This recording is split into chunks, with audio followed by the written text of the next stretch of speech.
Alzheimer's runs in our family. My grandfather and great-grandfather both passed away from complications with Alzheimer's. And now my mom, Paula Tanner, has Alzheimer's.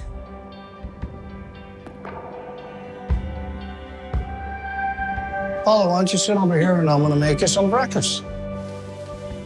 It's tough. There's good days, there's bad days, there's better days, there's worse days, and you just gotta go with the hand you're dealt. Thank you. That's perfect. My stepfather, Tom, is my mom's primary caregiver. He gets her up in the morning, he gets her coffee, he makes her breakfast. I think the first symptom was her repeating herself and not remembering things more frequently. We initially took her to her primary care physician, and he did a couple of cognitive tests and decided that she doesn't have Alzheimer's, she's just aging. His test was very subjective. Despite what her primary care physician said, we wanted to seek out someone that would give us a more definitive answer. My sister found Dr. Sabbagh. The fight against Alzheimer's is a very important thing for families. And the biggest challenge that Alzheimer's patients face is getting the correct diagnosis. Historically, patient would come in, do a quick exam, say, okay, you don't have thyroid problems, B12 problems, you must have Alzheimer's. By default. Well, it turns out that that approach, what we call a diagnosis of exclusion, is only accurate 3 out of 4 times. So what's happening now is that we're seeing the advent of new technologies and diagnostic tests available. PET scans, spinal tap, and in the very near future, blood tests. We believe that biomarkers are the key.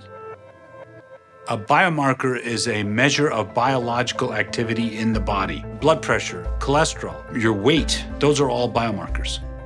One of the exciting markers in development in this space is something called p-tau 181. This is a marker that allows you to sort healthy individuals from those with Alzheimer's. It is measured in something called a picogram, which is a trillionth of a gram. And so we need more sensitive instrumentation. The idea that you could measure in your blood what's happening in your brain, 20 years ago we would say it's impossible. So you take a blood test, and if it's abnormal, you got to go looking for more disease. And I think that's where the field is going. At this point in time, Labcorp is an absolute leader. We have focused our attention to launching biomarkers in neurology, and our pursuit with Alzheimer's is a daily endeavor to help identify new markers in this space and to give physicians a tool to treat their patients and pharma a tool to develop better drugs. Genetics plays a big role in Alzheimer's disease. A first-degree relative, mother, sister, brother, father, doubles or triples your lifetime risk of developing Alzheimer's disease. So you have the stress of caregiving of the loved one with Alzheimer's and the anxiety of knowing that you could be next. As we get a little bit older, you maybe forget to write something down at work, and then someone reminds you, your first initial thought is, oh my God, I have Alzheimer's. I believe Alzheimer's disease is at a transformative moment.